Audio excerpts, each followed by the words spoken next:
Hello and welcome back to Chasing Trophies. What an incredible night in the Champions League. Like 100 games going on at once. It was excitement, it was chaos, it was crazy, unbelievable. And we have to start with Anatoly Trupin. Benfica versus Real Madrid. Last minute, they got a free kick. They needed to score to qualify for the Champions League playoffs. And the goalkeeper comes up. Jose Mourinho sends him in and he gets the header and scores the winning goal or the fourth goal to not only win them the game, but to seal a spot, the last spot in the Champions League, the 24th place Benfica. And Mourinho again is going to play a playoff knockout game in the Champions League. Joining me is Fez. Fez, what an incredible night, man. And that was the highlight of the night. Yeah, man, like that only could happen by a Mourinho special, right? Like just तरीके का manager है, the things that he's done in football is one of these things, right? Like he does these last minute things that ये छोटे छोटे नुस्खे लाके समझा देगा भाई I am the special one, I know my shit, don't teach me. And like the way he sent in the keeper, but also like the fair play, man, the way Benfica played the whole game, they just were at Real Madrid. Madrid had a lot of problems in defense. Courtois, early bailout करा था with a spectacular save. But then, the goals that went in, the penalty, Asensio getting all up 2 red cards in the 90th minute. It was all over the place for Real Madrid, and I think that they're also going to be very upset with the result. But for Benfica and the players, amazing. As a goalkeeper, also, I was very happy. Goalkeeper scoring. We've seen Schmeichel do it for United as well. So it was some crazy moments, man. Like, and I was only watching that game because obviously Mourinho versus Madrid. खाली वो दिमाग से अपन देख रहे थे. But yeah, it was an amazing finish to the last match day 8 of the Champions League. Like incredible stuff, and this is why like we watch football, right? Like these moments, amazing, man. That was crazy. Yeah. It was unbelievable, man. And for the goalkeeper to get that goal, it was crazy, unbelievable. While you were watching that game, I was watching the Newcastle PSG match, and Yeah. in that game, Newcastle started off on the back foot. They looked a bit nervous. PSG getting a penalty, missing the penalty. Dembele surprising over there, but then Vitinha got a good goal. After that, think Newcastle started settling in. They started hitting on the counter. Then they got the goal. They got the equalizer just before halftime, and it was Willock, I think, the former Yeah. Arsenal man, is it? And yeah, he got the header. It was a good finish from him. Then towards the end, I was surprised these guys didn't start, but Eddie Howe got in Harvey Barnes and Gordon, and these guys are their most successful players in the Champions League this year. In the 83rd, 84th minute, unbelievable chance. Harvey Barnes right in front of the goalkeeper. He just missed it. Otherwise, Newcastle would have probably gone through with the victory over there. But a good performance, 1-1 against PSG. If you told Newcastle fans it's going to be a draw going to Paris, they would have taken it. 100%. I think like the team that they have, PSG, and obviously they have a Ballon d'Or winner. They have Vitinha, who was also in the top 5. Like he's been incredible. The game plans that Luis Enrique brings to the table, they're a very solid team. And Newcastle, like these teams, I think they're doing well in the Champions League against PSG. We've seen them in a couple of seasons ago as well. That how they perform again on big nights, right? They do somehow manage to get in the momentum. And like you said, like they kept countering well, and then I think it was Dan Burn who assisted that goal to Joe Willock with the head, and it was a fantastic comeback from them, and they managed to keep their defenses tight, managed to withstand whatever PSG kept throwing at them, and yeah, just one of those nights in Champions League that you couldn't get to the end of the day with a win, and I think that's something that Newcastle would like to take back a point. Yes, and Chelsea Napoli, there's already negative press surrounding the manager, Liam Rosenior. People don't want him. Chelsea fans don't want him. He didn't even start yet, and they don't want him. Imagine, what's going to happen if they lose a few games here and there. But they went to Napoli. Napoli had players injured, but the atmosphere was unbelievable. I don't know if you saw like the way the fans had those what do you call it, tifos and everything. It was incredible. It was really loud, and it showed like home advantage means a thing, because they were on the pitch. I think Chelsea had better quality, but it was just the noise and the sound, and Napoli were in the game. But towards the end, Chelsea, João Pedro scoring an absolute screamer, man. Really good goal. His first goal was incredible. And 3-2 for Chelsea. Very good result for them, and they're also through to the top 8.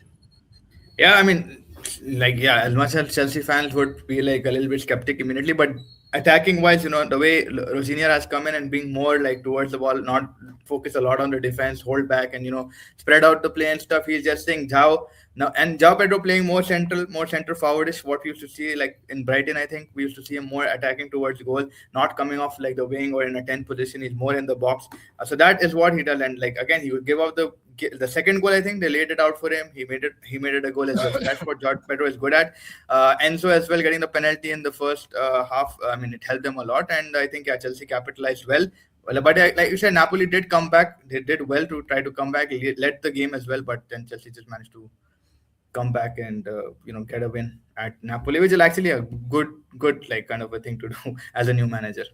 Yeah, I think Napoli fans were very upset. I think they're knocked out now, so like Yeah, there's not much they can do. But they'll be very upset because they're the champions of Italy as well. They're just not having a good season, yeah. and a Very lot of young defense as well. Like Conte, like you said, a lot of injuries. Conte went with a very young defensive backline. So yeah. I mean, you really saw it. Maybe it could happen, but yeah, Lukaku just got I think a last minute he got a chance, but yeah, it was hit wide or something like that. Yeah, and Barcelona again. There's a thing. Spanish teams have an issue with defense, but their attack is not a problem. Like Yeah. playing some beautiful tiki taka when they for that equalizer goal. Lamine Yamal's goal got deflected. Rashford getting a free kick.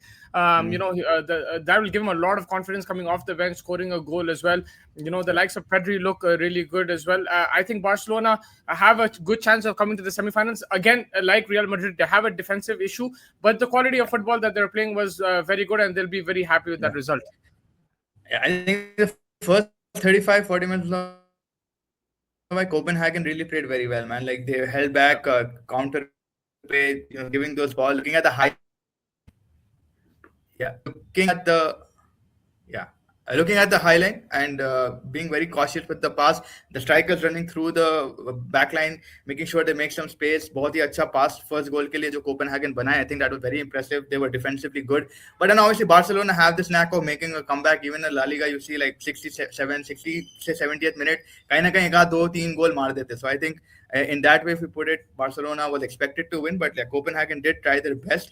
But at the end, 4-1, Furman to assist, I think, to Yamil, which you mentioned, वो हुआ deflect हुआ. I think a couple of goals and then 4-1. It didn't look like it, but yeah, Copenhagen the first half they did actually play some good football. Yeah, and for Liverpool, the big news was Mohamed Salah scoring a beautiful free kick, and they're winning 6-0. Yeah, Incredible performance from them. They have their own problems. They're not doing well in the Premier League, but I think that kind of game will just up the spirits. And Anfield is a place which is intimidating, especially on European nights, and they have to take that forward going in to the next round. And it's good that they've qualified. They don't have to play that playoff. They can go straight into the next round and try to build momentum over there. Again, Slot is still figuring things out. They're not playing the best of football, but yesterday will give them a lot of hope. yeah, 100%. Six goals on any European night will give you confidence. And when your centre back is getting three assists, it's a little bit that like Van Dijk the way he was playing last night. I think an assist, sorry, three assists, something assist maybe. So I think that hisab se it was a good night. McAllister getting a couple of goals. Salah, like you mentioned. For them, the biggest thing was Florian Wirtz, man. The way he's been more adapting that central role.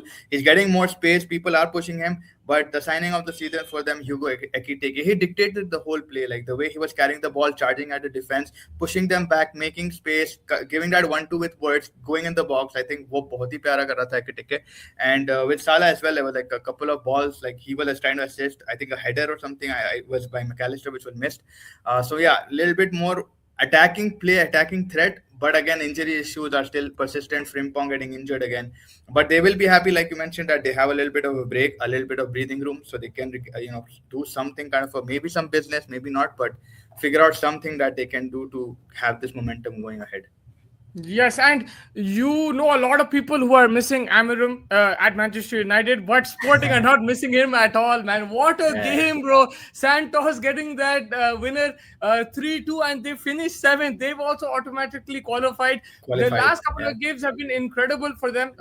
We talk about Benfica, they just qualified, but Sporting, on the other hand, have been unbelievable, man. This is yeah, Cristiano Ronaldo's team, Nani's team, a lot of Bruno Fernandez's team. They're not missing yeah, any of these guys. They're not missing anyone, and yeah, they're playing really good football. And it was and that goal was very nicely worked. I know it came back to them, but the way they played, man, the passing and yeah, stuff, they looked yeah. outstanding. Yeah, very fluid, very good against a recent athletic club, right? Like it's a very good side as well. Yeah. But they just turned up and things went in their favor, like you said. Like I think they're playing with more and coming in a top eight with teams like Madrid out of the top eight, right? That's something that you have to think about, like what level they will. And speaking of teams, like again Tottenham, man, like they're in the top 10, top eight, Yeah. right? And they're fourth. And Thomas Frank is getting a lot of stick in the Premier League, and rightfully so, the way he's been playing. But Christian Romero has been so instrumental for them in this Champions League ties that every game either a goal or an assist. And last night as well, I think it was under I forgot the team, but yeah, 2-0. I think they managed to get to a top four. So we have to give credit to Spurs as well. Like they're managing, even with all of these bad times around, somehow in the Champions League, they're doing decently well. Yeah, I mean the defense have looks better in the Champions League. Sometimes these teams who are having horrible seasons, like they have a nice European run. We had Yeah. that both with Man United, Tottenham last year as well. Yeah. These things kind of happen. But Tottenham, I think, like for them, they just need to maintain that momentum. Finishing four is a good achievement, but again, because of their performances, and then again, if you don't have that consistency, if you keep losing, you lose the crowd, you lose your Yeah. support.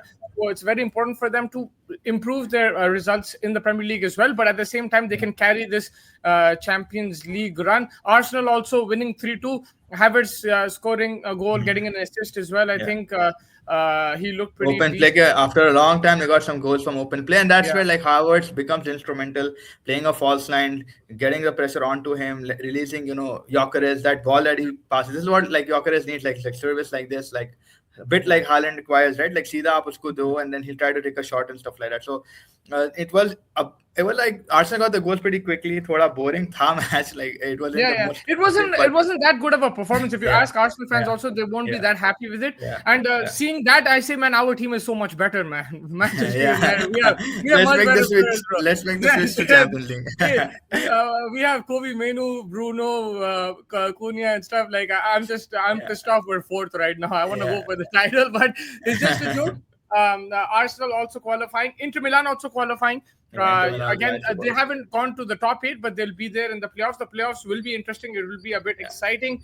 Yeah. Yes, There will be so the draws. The draws will also happen, and this is the thing with this Champions League format. So, like, we were very skeptic last year. Like, we're like, what the hell is this? Change is very difficult and all of this thing. But as we realize, like, now it becomes more competitive in the top eight plus the round of 16. There are very good games that we have to look forward to. Then the draws will happen. We know who plays whom, and yeah, this format actually has a little bit of more competitiveness. It has a bit more.